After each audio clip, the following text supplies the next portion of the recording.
मत्ती वचन 6 अध्याय उसका 6 से 8 पढ़िए। हे आलसी, चींटियों के पास जा, उनके काम पर ध्यान दे और बुद्धिमान हो। उनके ना तो कोई न्याय होता है, न प्रधान और न प्रभुता करने वाला, तो भी वे अपना आहार धूप काल में संचय करती हैं और कटनी के समय अपनी भोजन वस्तु बटोरती हैं। हे आलसी, चींटियों के पास जा और उनके काम पर ध्यान लगा और बुद्धिमान बन जा। उनके ना तो कोई न्यायी होते हैं, ना कोई प्रधान और ना प्रभुता करने वाला, तो भी वे अपना आहार धूप काल में संचय करती है और कटनी के समय भोजन वस्तु बटोरती है। चींटियों के बारे में कई बार हम लोग अध्ययन किए हैं। आज उसमें से एक विषय को हम अध्ययन करेंगे कि उनको परमेश्वर ऐसा ज्ञान दिया है कि वे धूप काल में अपना भोजन वस्तु को वो बटोरता है। धूप काल में क्या करता है? संचय करता है और कटनी के समय बटोरता है। तो चींटियों को काल का और समय का ज्ञान है। Praise the Lord। कौन सा काल चल रहा है और उस काल में हमें क्या करना चाहिए और कौन सा समय चल रहा है, वह समय में हमें क्या करना चाहिए, अगर इस बात को सीखना है तो चींटियों से सीखें। प्रभु के लोगों, काल क्या है और समय क्या है हमको थोड़ा बहुत तो हम सबको आइडिया है, परंतु काल कई तरह का होता है। काल को कई भाग में हम देख सकते हैं। यहां पे काल का जो डेफिनेशन है वो है एक ऋतु। कौन सा ऋतु को काल कहा गया है? धूप काल। धूप काल। दुनिया में ऐसे अगर ऋतुओं को काल माना जाए तो 3 खास ऋतु हैं। कौन कौन सा है? धूप है, धूप के बाद बरसात काल है। अगर धूप को काल बोला जाए, काल बोला जाए, धूप काल बोला जाए, तो फिर धूप काल के बाद कौन सा आता है? बरसात। बरसात का काल है। उसके बाद तीसरा ठंडा का काल है। तो एक सीजन को भी एक काल बोला जाता है। तो सीजन में हमें सही सही उसका व्यवहार करना चाहिए, फायदा उठाना चाहिए, उसका लाभ ले लेना चाहिए। एक सीजन को एक काल बोला गया है। आपको पता है, इंग्लिश में जरा सा पढ़ेंगे उसको, कोई 7वां पद को जल्दी से, थोड़ा जोर से। Without any chief or officer or ruler, she prepares her bread in summer and gathers her food in harvest. She prepares her bread in summer. धूप काल में, ग्रीष्म ऋतु में वो अपना भोजन वस्तु को तैयार करता है।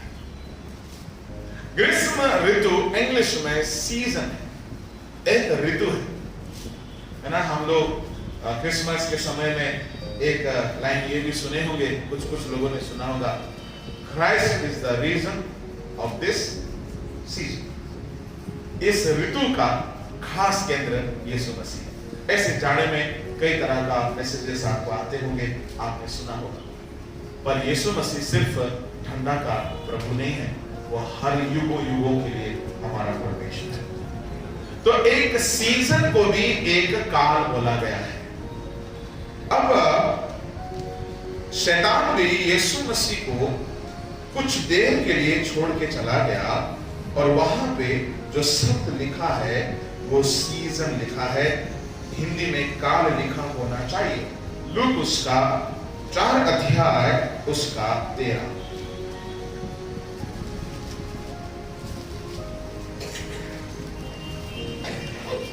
जब शैतान सब परीक्षा कर चुका तब कुछ समय के लिए उसके पास से चला गया। कुछ समय के लिए उसके पास से शैतान चला गया। इंग्लिश में, And when the devil had ended every temptation, he departed from him until on opportune time. Fortune time आपका में ओके, पर दूसरे किसी एक वर्षन में मैं देखा था फॉर ए सीजन, एक सीजन के लिए शैतान छोड़ के चला गया। मलयालम में क्या लिखा है? हाँ, एक काल के, और यहां पे एक काल लिखा है। तो शैतान यीशु मसीह को कौन सा साल में, यीशु मसीह को कितना उम्र के समय पर रखा था? 30 साल में। फिर कब आके मुलाकात किया? 33.5 में। तो 3.5 साल को भी एक काल बोला गया है, एक ऋतु को भी एक काल बोला गया है, 3.5 साल को भी एक काल बोला गया है। इसका मतलब है काल किसी पर्टिकुलर टाइम को नहीं बोला जाता है, किस कुछ एक समय का परिधि है जिस समय में कुछ एक काम किया जाता है, उसको काल बोला जाता है। प्रभु के नाम के धन्यवाद। अब हम लोग कौन सा काल में हैं? इब्रानी उसका 1 अध्याय का 1 और 2 पढ़िएगा।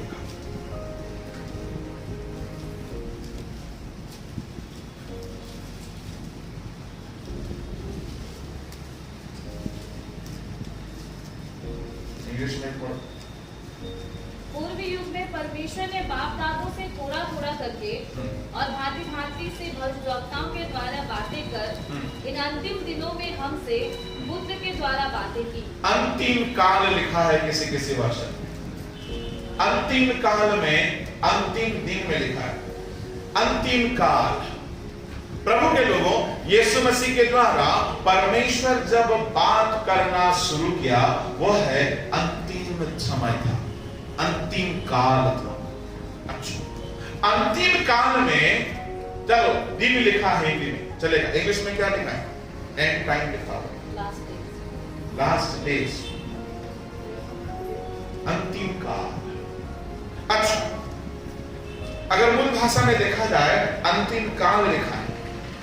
अच्छा सुनिए, तो यीशु मसीह से परमेश्वर दुनिया के साथ बात करने का जो समय है वो कौन सा समय है? अंतिम काल है। अच्छा, यीशु मसीह के द्वारा दुनिया के सामने बात करने का समय है अगर अंतिम काल है, तो यीशु मसीह के द्वारा दुनिया के साथ परमेश्वर बात करना कब शुरू किया? कितने साल पहले शुरू किया? लगभग 2000 साल हो गए। अगर 2000 साल पहले अंतिम काल है तो अभी कौन सा काल होगा? 2000 साल पहले यीशु मसीह के द्वारा परमेश्वर बात करना शुरू किया और उस काल को कौन सा काल बोला जाता है? अंतिम काल। तो फिर अभी कौन सा काल होगा? अंतिम काल का अंतिम कतार है। हम लोग अंतिम काल का शुरुआत में नहीं है, हम लोग अंतिम काल का अंतिम क्षण है। मान लीजिएगा 12 बजने का शुरू हुआ, 12 घड़ी में 11 घंटा पार हो गया है, अब 12वां घंटा चल रहा है, तो 11:01 हुआ तो हम बोलेंगे अब तो शुरू ही हुआ है, 1 घंटा बाकी है। पर 11:59 हो गया है और 59 सेकंड हो गया है, तो कितना बाकी है अभी? 1 कांटा ऐसा हुआ तो समय कुछ उसी तरह 2000 साल पहले परमेश्वर बोलते हैं अंतिम काल में मैं अपना बेटा को भेजकर बात किया, तो बेटा आकर के अब तो 2000 से ज्यादा हो गए हैं। अब लग रहा है अब अंतिम काल का आखिरी शुरुआत नहीं है, अंतिम काल का आखिरी क्षण में हम लोग हैं। तो मेरे प्रभु के लोगों, अंतिम काल का अंतिम समय में हम लोग हैं। तो चींटियों से सीखो, वे समय का सही इस्तेमाल करते हैं। उनको समय का ज्ञान है, उनको काल का ज्ञान है। समय का सही इस्तेमाल नहीं करने वाले बहुत पछताएंगे। हम में से यहां जितने हैं, लगभग सब कोई कभी ना कभी किसी ना किसी मामले में हम लोगों ने समय को नष्ट किया। पढ़ने का समय पढ़ाई नहीं किया, जिंदगी भर पछताया, जिंदगी भर पछताया। जो सीखने का समय है सिखा नहीं, उसके बाद सीखने जाओगे तो होगा नहीं। समय का सही इस्तेमाल, स्कूल जाने का उम्र है, वो समय में जाना चाहिए। आप 20 साल के हो गए, उसके बाद स्कूल जाना असंभव है। हर चीज का समय, मैं 15-20 साल पहले तो पढ़ता था, एकदम याद रह जाता था। अब थोड़ा सा मेहनत करना पड़ता है, और 20-25 साल अगर जिंदा रहेंगे तो पता नहीं क्या होगा। समय का सही इस्तेमाल होना चाहिए। इसलिए जन्म होने का समय, मरने का समय, हर समय दुनिया में परमेश्वर ठहराया हुआ है, और सही समय में सही काम होना चाहिए। जाड़े का समय में हम स्वेटर वोटर जैकेट वोकेट सब पहन के एकदम ओढ़ आड़ के आते हैं, ताली भी नहीं बजाते, अभी पहन के। ये समय में जितना पतला हुआ, जितना हल्का हुआ उतना चाहिए। कोई समय फैन लगा के बैठते हैं जाड़े में, समय के अनुसार इंसान काम करते हैं। जाड़े का खाना अलग है, गर्मी का खाना अलग है। जाड़े का वस्त्र अलग है, गर्मियों का वस्त्र अलग है। बचपन का काम अलग है, बुढ़ापे का काम अलग है, जवानी का काम अलग है। सही समय में सही काम हमें नहीं करना है, नहीं करेंगे तो भविष्य में हमारा बहुत बुरा होगा। तो चींटियों को यह ज्ञान है कि धूप काल में भोजन को रेडी कर देना चाहिए। क्यों रेडी करना चाहिए? क्योंकि भविष्य जो आ रहा है वो बहुत बुरा है। इसका मतलब है चींटियों को भविष्य का जानकारी है। Praise the Lord. चींटियों से सीखो, वे अपने ऋतुओं को, अपने काल को, अपने समयों को ऐसा इस्तेमाल करते हैं कि भविष्य में उनको पछताना ना पड़े, भविष्य में उनको रोना ना पड़े, भविष्य में उनको कोई खट्टी ना हो, भविष्य में उनको दिक्कत होना ना पड़े। हमारे गांव में एक अमीर परिवार थे, अब भी है, 3 बेटे हैं। बड़ा बेटा अच्छा पढ़ा लिखा और एमएससी किया, एमएससी के बाद एमबीए किया, आज सिंगापुर में बहुत अच्छे जॉब में है, महीना में कुछ 5-7 लाख कुछ कमाता है। वो छोटा भाई को बहुत बोलता था, वो छोटा भाई बहुत बदमाश, एकदम कॉलेज जाता नहीं है और पढ़ता नहीं है, खाली दोस्तों से घूमता फिरता था। पूरा परिवार पढ़ो में आ गया, छोटा भाई पढ़ो में नहीं आया। उसका बड़ा भाई का बोला हुआ एक बात मुझे याद आ गया, अगर तुम ऐसा ही रहेगा, समय को बर्बाद करेगा, एक समय आएगा तुमको खाना भी नसीब नहीं होगा। और सचमुच का जैसा हो गया, उसके पास रोजगार नहीं है, काम नहीं है, कुछ नहीं है, क्योंकि समय को उसने सही इस्तेमाल नहीं किया।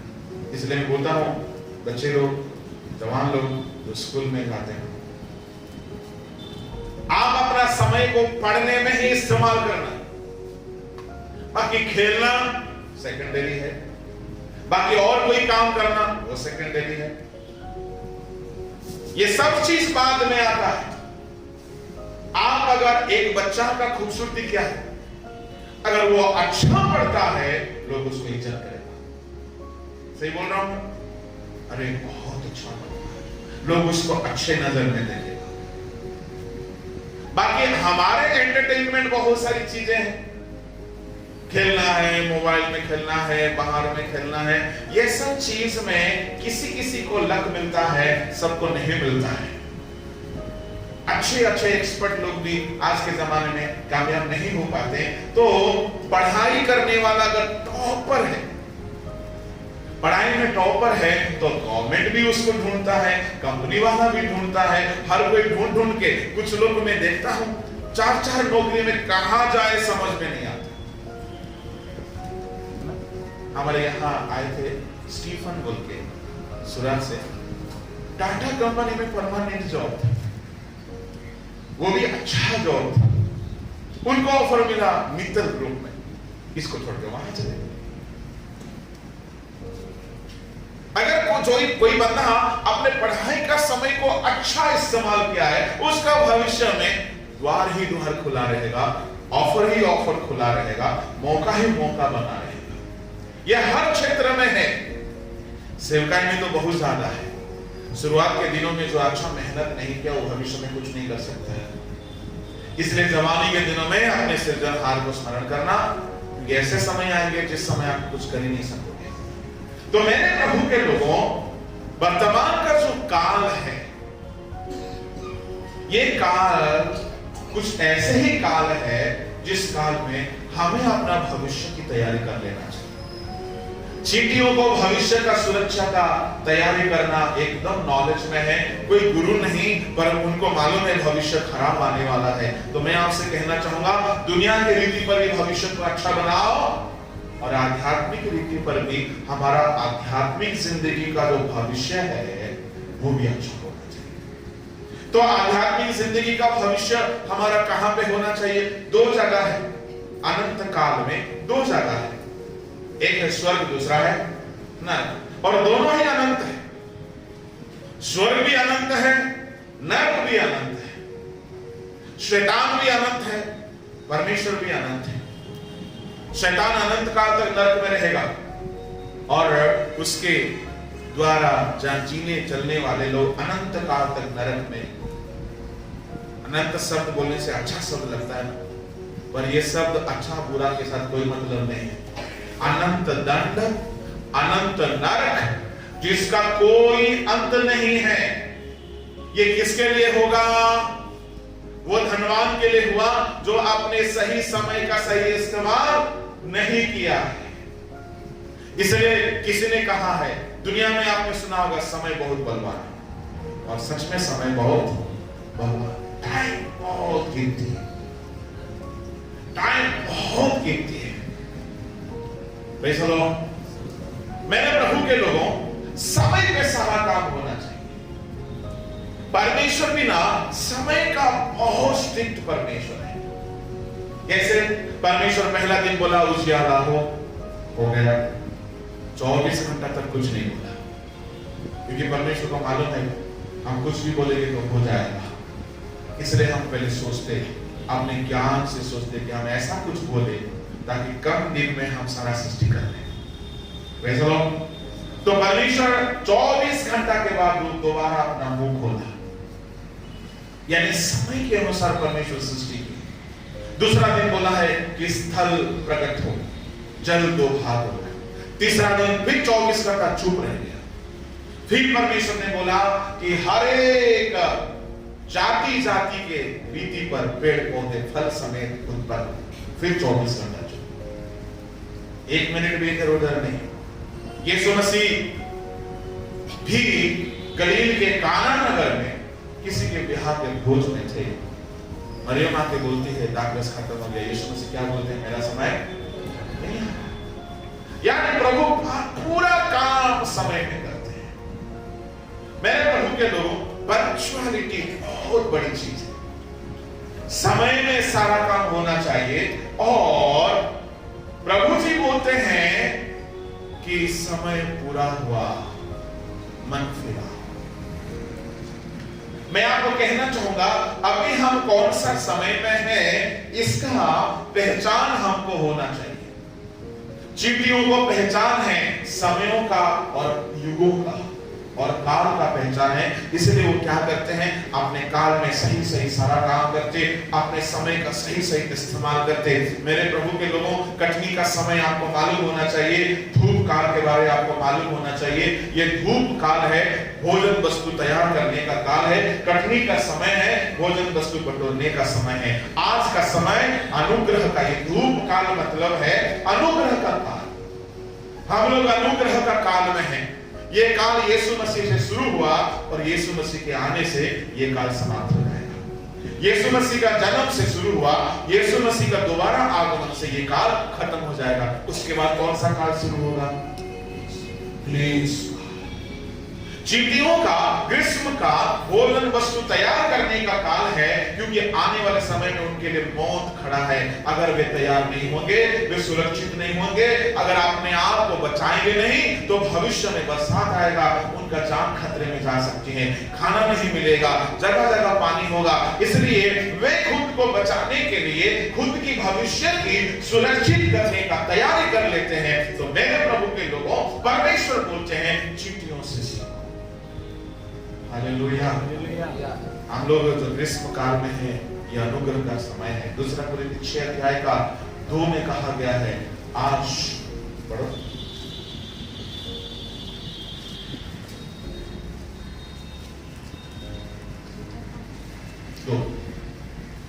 क्योंकि वह जो कहता है, अपनी प्रसन्नता के समय मैंने तेरी सुन ली, और उद्धार के दिन में मैंने तेरी सहायता की। प्रसन्नता का समय, इंग्लिश में क्या लिखा है? फेवरेबल टाइम, एक कृपा का समय। Praise the Lord. हम लोग कैसा समय में जी रहे हैं? परमेश्वर का फेवर पाने का समय। कई बार हम लोग बोलते ना, मेरे लिए एक फेवर करोगे, मेरे लिए एक मदद करोगे, एक फेवर चाहिए आपका, एक कृपा चाहिए, एक सहायता चाहिए। तो आज का दिन को बाइबल में कौन सा दिन कहा गया है? कृपा का समय। हम लोग ये जो समय है, कृपा बटोरने का समय है। प्रभु के लोगों, परमेश्वर का कृपा ही से हमारा उद्धार हुआ है। उसका कृपा है, हमें पवित्र आत्मा मिला है। उसका अनुग्रह है कि आज तक हम भले चंगे हैं। उसका अनुग्रह से हम हर पाप को छोड़ सकते हैं। उसका अनुग्रह से हम धीरे धीरे सिद्ध हो सकते हैं। उसका अनुग्रह हमें हर दुर्बलता में सहायता करेगा और हम सिद्धता को हासिल करेंगे। इसलिए अनुग्रह के ऊपर अनुग्रह पाने का समय है। जैसे प्रभु यीशु मसीह आ जाएगा, यह अनुग्रह का समय समाप्त हो जाएगा। एक इंसान को फिर कितना भी रोने से उद्धार नहीं मिलेगा, उसके बाद कितना भी रोने से पवित्र आत्मा नहीं मिलेगा, कितना भी कोशिश करने से यीशु का लहू आकर धोएगा नहीं, कितना कोशिश करने से प्रभु गोश देने वाला नहीं होगा, बपतिस्मा देने वाला नहीं होगा, क्योंकि आज परमेश्वर का कृपा का समय है। तो बताइए, ये समय अगर कृपा का समय है तो हमको क्या कर लेना चाहिए? कृपा से मिलने वाला हर चीज को बटोर लेना चाहिए। तो बटोर नहीं लेंगे तो भविष्य में हमारे लिए बुरा दिन होगा। कृपा से मिलने वाला चीज है उद्धार को पा लेना चाहिए, बपतिस्मा ले लेना चाहिए, पवित्र आत्मा कृपा से मिलती है, पा लेना चाहिए। परमेश्वर का अनुग्रह से हम जयवंत से बढ़कर हो लेना चाहिए। परमेश्वर का अनुग्रह के द्वारा हर पाप को जीत लेना चाहिए। अनुग्रह के द्वारा हर क्लेश को सह लेना चाहिए। अनुग्रह के द्वारा शैतान पे जय पा लेना चाहिए। जयवंत होकर के, बलवंत होकर के, सिद्ध होकर के अपना भविष्य के लिए आशीष को बटोर के रखना चाहिए, क्योंकि ये समय बहुत जल्दी खत्म हो जाएगा। चींटियों से सीखो, प्रभु कहा है। धूप काल में वे भोजन वस्तु तैयार करते हैं, कटनी के समय बटोरता है। प्रभु के लोगों, हम जो समय में हैं, ये अंतिम समय का अंतिम कगार है। ऐसे समय में हमें क्या करना चाहिए? 4-5 बातों को मैं बताऊंगा। पहला बात है, ऐसे समय में पढ़िएगा, जो गेहजी ने किया है हमें नहीं करना चाहिए, जो एलिशा ने किया है हमें उसको करना चाहिए। दूसरा राजा 5 अध्याय का आखिरी 2 पद,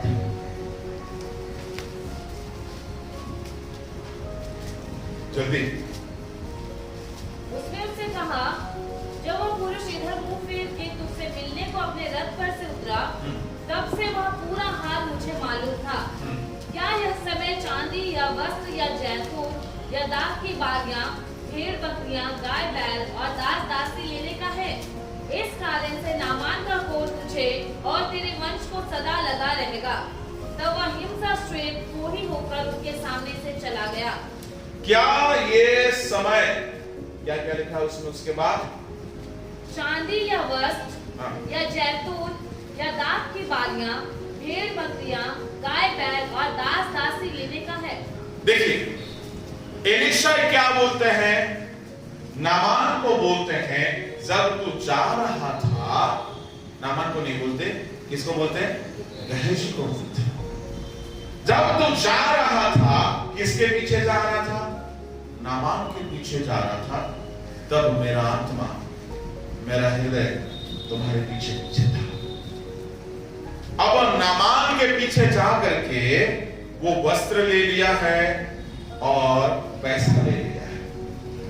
क्या क्या लिया है उसमें आप 24-23 से पढ़ो।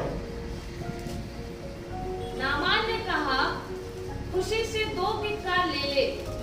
तब उसने उससे बहुत विनती करके 2 किक्कार चांदी अलग थैलियों में बांधकर, 2 किक्कार चांदी थैली में बांधकर 2 जोड़े वस्त्र समेत अपने 2 सेवकों पर लाद दिया और वे उन्हें उसके आगे आगे ले चले। जब वह टीले के पास पहुंचा, तब उसने उन वस्तुओं को उनसे लेकर घर में रख दिया और उन मनुष्यों को विदा किया और वे चले गए। देख नीचे। तब वह भीतर जाकर अपने स्वामी के सामने खड़ा हुआ। एलीशा ने उससे पूछा, हे गेहजी, तू कहाँ से आता है? उसने कहा, तेरा दास तो कहीं नहीं गया। उसने उससे कहा, जब वह पुरुष इधर मुंह फेर के तुझसे मिलने को अपने रथ पर से उतरा, तब से वह पूरा हाल मुझे मालूम था।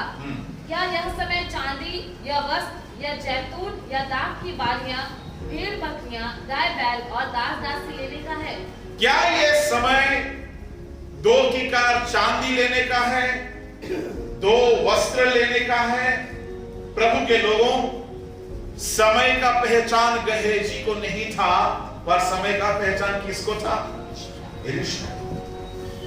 एलीशा पैसा कौड़ी के पीछे नहीं भाग रहा है, वस्त्र के पीछे नहीं भाग रहा है, खेत, जमीन, मकान, संपत्ति के पीछे नहीं भाग रहा है। क्यों नहीं भाग रहा है? कारण है। कारण क्या था?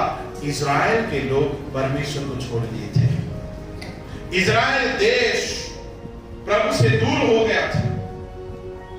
देश में पूरा लोग श्रापित की स्थिति में थे। ऐसे दशा में एक परमेश्वर का दास जो देश का चरवाहा है, वो परमेश्वर के सम्मुख बैठा हुआ है, नित्य प्रार्थना कर रहा है, देश को बचाने के लिए प्रार्थना कर रहा है। ऐसे समय में गेहजी परमेश्वर का सम्मुख छोड़ के कहीं नहीं जा रहा है। ऐसा होना चाहिए था। पूरा एलीशा जैसे प्रभु के पास बैठा है, गेहजी ऐसा बैठना चाहिए था। पर गेहजी को क्या लत लगा हुआ है? कहीं से 2 पैसा कमा ले। मेहनत का कमाई नहीं है, झूठ का कमाई। और गया नामान को झूठ बोला और 2 किक्कार चांदी लेके आ गया, 2 वस्त्र लेके आ गया, छुपा के रखा। गेहजी का क्रोध, एलीशा का क्रोध भड़क गया। एलीशा बोलते हैं, यहाँ के समय चांदी लेने का है, दाख की बाली खरीदने का है, क्या वस्त्र लेने का है? मेरे परमेश्वर के लोगों, इसी कारण नामान का कोढ़ तुझ पर और तेरे घराने पर होगा। और उसी क्षण उसके शरीर में कोढ़ आ गया और वो कोढ़ी होकर के वहां से भाग गया। उसको कोई भगाया नहीं गया। क्यों ऐसा वो श्रापित हुआ? क्योंकि उसने समय का पहचाना। समयों को पहचानो बोलने का मतलब है कौन सा समय क्या हमें करना चाहिए। मेरे प्रभु के लोगों, वो समय में उसको एलीशा के साथ बैठना चाहिए था, एलीशा के साथ प्रार्थना में बैठना चाहिए था। क्योंकि देश उजाड़ स्थिति में है, देश को उद्धार में लाना है, देश के लोगों को बाल और आशेरा के पीछे से बचाना है, देश पे श्रापित स्थिति है। ऐसे समय में ये कहा जा रहा है देश कुछ भी हो जाए, हमको तो पैसा बटोरना है। मेरे प्रभु के लोगों, अगर वो समय नहीं था पैसा बटोरने का, संपत्ति बटोरने का, नीच कमाई करने का, तो आज का समय क्या है वैसे काम करने का? गेहजी चोरी, गेहजी व्यभिचार, गेहजी हत्या, गेहजी बहुत बड़ा कोई पाप नहीं किया, गेहजी लोभ किया। और वो समय लोभ लालच करने का समय नहीं था। अगर वो समय लोभ लालच नहीं करने का था तो आज का समय कैसा है? कितना ज्यादा हमें परमेश्वर के लिए त्यागी होना चाहिए। मैं ये नहीं बोल रहा हूं कि आप पैसा मत कमाओ, आप वस्त्र मत खरीदो, आप घर मकान संपत्ति मत खरीदो, परंतु आपका ध्यान परमेश्वर के साथ हमेशा होना चाहिए। ईमान की कमाई कमाना, झूठ की कमाई नहीं कमाना चाहिए, क्योंकि झूठ का कमाई कमाने का समय अब नहीं है। आपका समय है मेहनत के साथ परमेश्वर के सम्मुख में ईमानदारी के साथ मेहनत करके कमाने का समय है।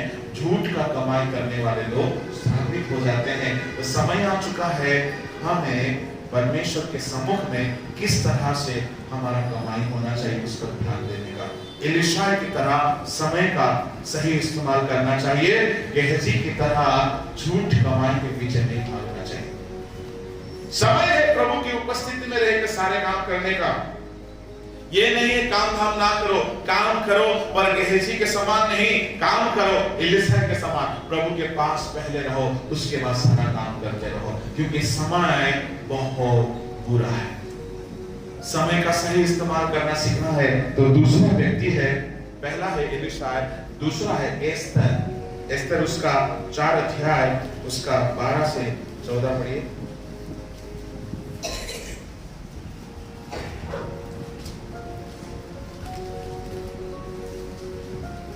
एस्तर की ये बातें मोर्दके को सुनाई गई।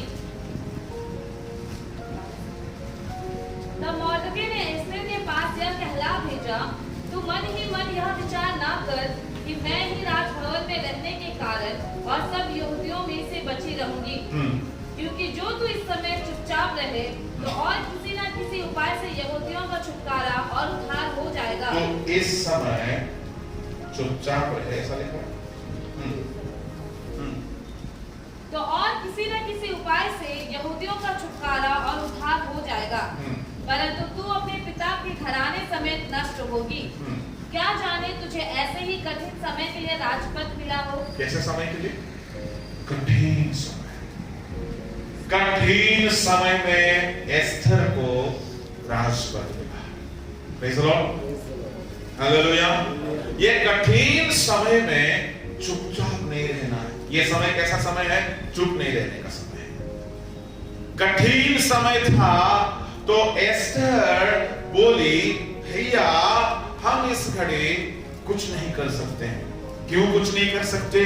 हम महारानी जरूर है, पर 1 महीना हो गया तुम्हारे दामाद से हम मिले। मोर्देकै का क्या लगता है? शेरस राजा जमाई लगेगा। 1 महीना हो गया तुम्हारा जमाई से हम मिले नहीं, और तुमको तो पता है तुम्हारा जमाई शेरस राजा कितना खतरनाक है।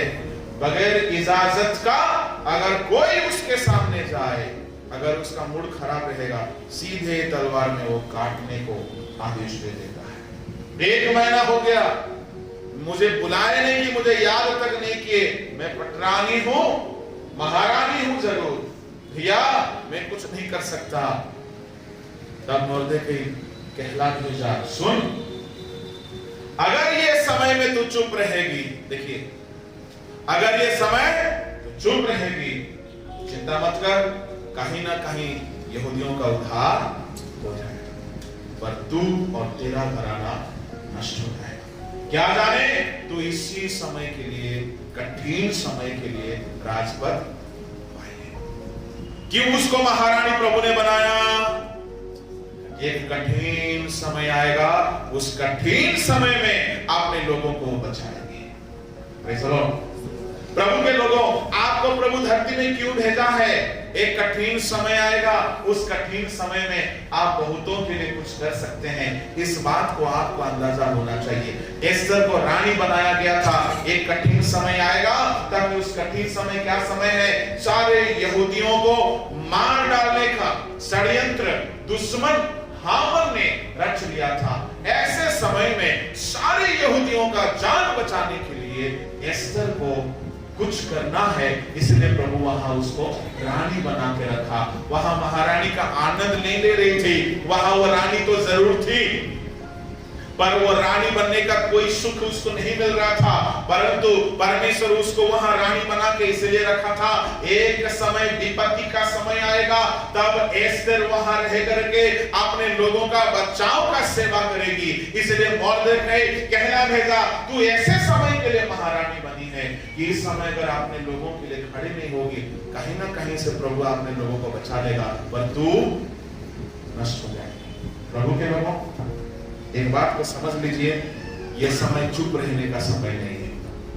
यह समय हम अपने घर में अड़ोस पड़ोस में कुछ लोग हैं जो नाश हो रहे हैं, ये नाश होने वालों को बचाने का समय है। अगर हम नहीं खड़े होंगे तो कहीं ना कहीं से प्रभु उनको तो उद्धार कर ही देगा। एक बार एक नगर में पौलुस गया था, वह बहुत ताड़ना हुआ। पौलुस सोचा यहां रहना ठीक नहीं है, मैं चला जाऊंगा। रात में परमेश्वर बोला, डरो मत, ये नगर में बहुत लोग हैं जो मेरे लोग हैं। Praise the Lord, hallelujah. बहुत लोग हैं जो मेरे लोग हैं, तुमको यही सुसमाचार प्रचार करना होगा। प्रभु के लोगों, इस शहर में भी बहुत से लोग हैं प्रभु के चुने हुए होंगे। अगर उनके पास हम लोग नहीं जाएंगे तो सुनिएगा, हमारा मौका को हम खो दिए हैं। हमें स्वर्ग में जो प्रतिफल मिलने का है वो मौका हम खो दिए हैं। प्रभु उनका जो चुना हुआ लोग है उनको उद्धार तो करके रहेगा, वो किसी ना किसी और के द्वारा उद्धार करेगा, परंतु हमें कुछ नहीं फल मिलेगा। इसलिए समय है दूसरों का उद्धार के लिए खड़े होने का समय है। प्रभु के लोगों, अगर हम नहीं खड़े होंगे, किसी और के द्वारा परमेश्वर वो काम को कराएगा। यहूदियों का उद्धार तो होगा ही होगा, चुने हुओं का उद्धार तो होगा ही होगा, परंतु हम नहीं खड़े होंगे, कोई और खड़ा होगा, पर हमारा मौका हम गंवाएंगे तो हमारा आशीष हमसे छीन लिया जाएगा। शायद हम बर्बाद भी हो सकते हैं अगर हम ईमानदारी से प्रभु का काम नहीं करेंगे। इसलिए समय है एस्तर की तरह फास्टिंग लेकर के अपने लोगों को बचाने का समय है। एलीशा की तरह प्रार्थना में रहने का समय है, एस्तर की तरह उपवास करने का समय है, तभी हम दूसरों के लिए कुछ कर सकते हैं। तीसरा है, समय है मन फिराने का। समय जब पूरा हो गया, बपतिस्मा देने वाला यूहन्ना आकर के बोलते हैं, क्या बोलते हैं? समय निकट है, इसलिए मन फिराओ, बपतिस्मा लो। इसका मतलब है वर्तमान का समय जो है मेरे प्रभु के लोगों मन फिराने का समय है। तो किसको कह रहा है? वो गैर मसीहों को नहीं कह रहा है, गैर यहूदियों को नहीं कह रहा है, वो यहूदियों को कह रहा है मन फिरा, क्योंकि सब चीज था, मन प्रभु से दूर था।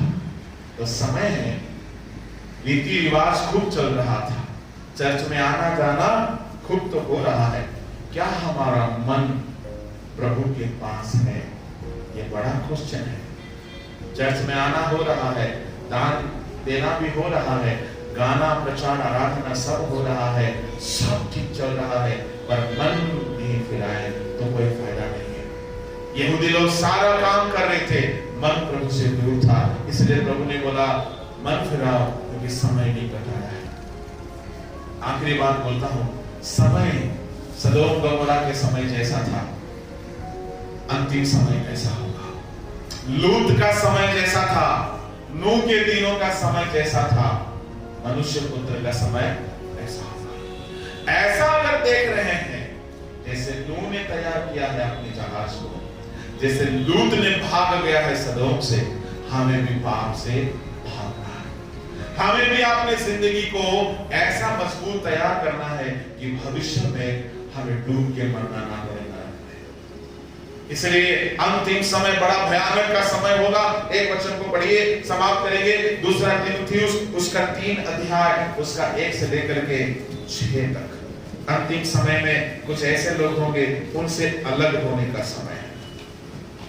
पर यह स्मरण रख कि अंतिम दिनों में कठिन समय आएंगे, क्योंकि मनुष्य स्वार्थी, लोभी, दीनमान, अभिमानी, निंदक, माता पिता की आज्ञा टालने वाले, कृतज्ञ, अपवित्र, दया रहित, क्षमा रहित, दोष लगाने वाले, असंयमी, कठोर, भले के बैरी, विश्वासघाती, ढीठ, घमंडी और परमेश्वर के नहीं परंतु विलास ही के चाहने वाले होंगे। वे भक्ति का वेद तो धरेंगे पर उसकी शक्ति को न मानेंगे। ऐसों से परे रहना। इन्हीं में से वे लोग हैं जो घरों में दबे ऐसे से क्या रहना है? दूर। अंतिम समय में कठिन समय आएंगे। देखिए एस्तर का समय कैसा समय था? कठिन समय। और अंतिम समय कैसा समय होगा? कठिन समय। जैसे नूह के समय हुआ था, अंतिम समय होगा। लोगों को प्रभु का भय भक्ति बिल्कुल भी नहीं रहेगा। नूह जैसे खुद का बचाव किया, लूत जैसे खुद का बचाव करके भाग गया सदम से, आप भी भाग निकलो जवानी की अभिलाषा से, पाप से, बुराई से, हर गंदे चीजों से भागो। समय आ गया है खुद को बचाने का। इसलिए यहाँ परमेश्वर बोलते हैं अंतिम समय में कठिन समय होगा, लोग अनाज्ञाकारी होंगे। वहां बहुत सारा स्वभाव लिखा, अनाज्ञाकारी होंगे, माता पिता के अनाज्ञाकारी होंगे, अनग्रेटफुल होंगे और बड़े घमंडी होंगे और अपनी इंद्रियों पर काबू नहीं पाएंगे, भक्ति का दिखावा करेंगे, उनमें भक्ति होगा नहीं, पाखंडी होंगे, घमंडी होंगे, हर तरह का बुराई होगा, पर कलीसिया में रहेंगे। लिखा है ऐसे लोगों से खुद को अलग करो। ये समय है खुद की जिंदगी को अलग रखने का, ये समय है भाग निकलेगा, ये समय है भोजन वस्तु बटोरने का, उद्धार, अनुग्रह, पवित्र आत्मा, सारे आशीषों को बटोरने का, ताकि भविष्य में हमको रोना ना पड़े। मेरे प्रभु के लोगों, इसलिए प्रभु ने बोला है किस घड़ी में आऊंगा कोई नहीं जानता, सर्वदा जानते रहो, सर्वदा तैयार रहो, सर्वदा होशियार रहो। इसलिए चींटियों से एक बात मुझे बहुत अच्छा लगा, वो छोटे प्राणी है और बहुत ज्ञानी है। ज्ञानी किसको बोला जाता है? स्कूल में पढ़कर सर्टिफिकेट पाया वाला को ज्ञानी नहीं बोला जाएगा। हमारा झारखंड में एक डॉन थे जो आईएएस ऑफिसर थे, पर सब छोड़ के गुंडागर्दी कर रहे थे। अभी वो एक नेता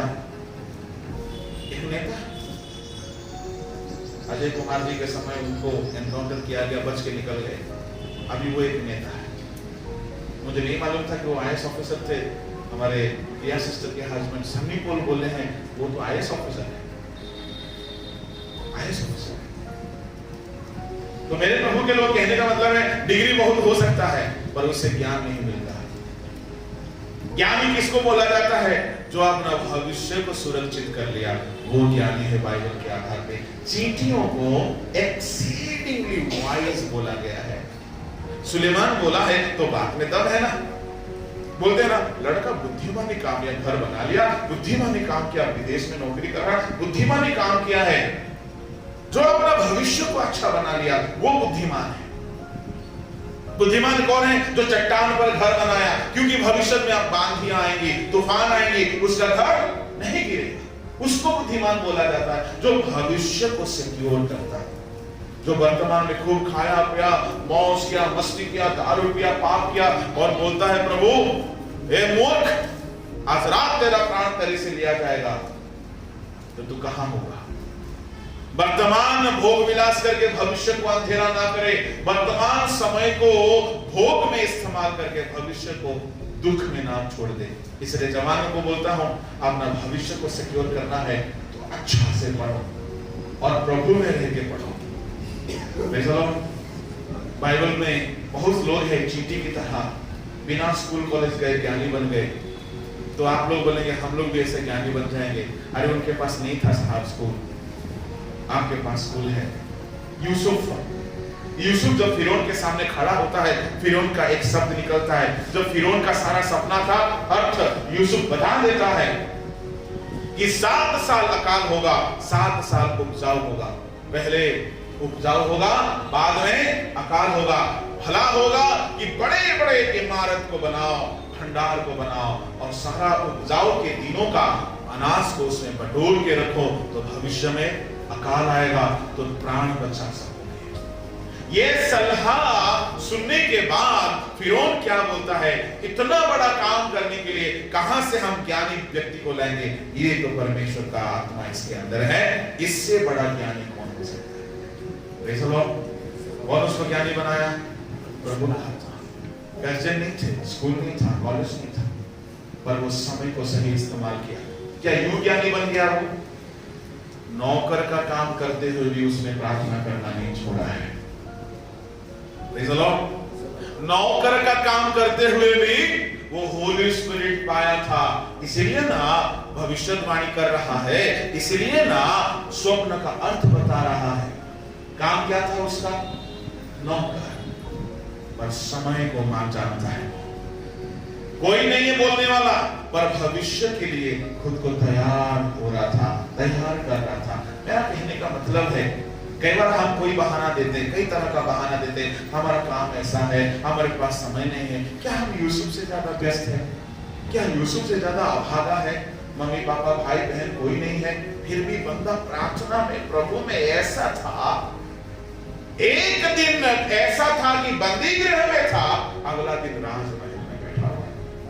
ये जो बंदी गृह में रहने पर भी, कैदी होकर रहने पर भी समय को और प्रभु को सही सही लेकर के चला है। Hallelujah, hallelujah. मेरे प्रभु के लोगों, समय का सही इस्तेमाल करो तो भविष्य आपका स्वर्ग में भी भला होगा, अनंत काल में भी भला होगा, दुनिया में भी भला होगा। किसी ने कहा है never is too late। किसी ने कहा है कभी भी देरी नहीं हुआ है। आज उसकी वाणी सुनते हो, आज से शुरू करो। स्वर्गीय जिंदगी को सुरक्षित करने का जो जो चाहिए वो सब पालो।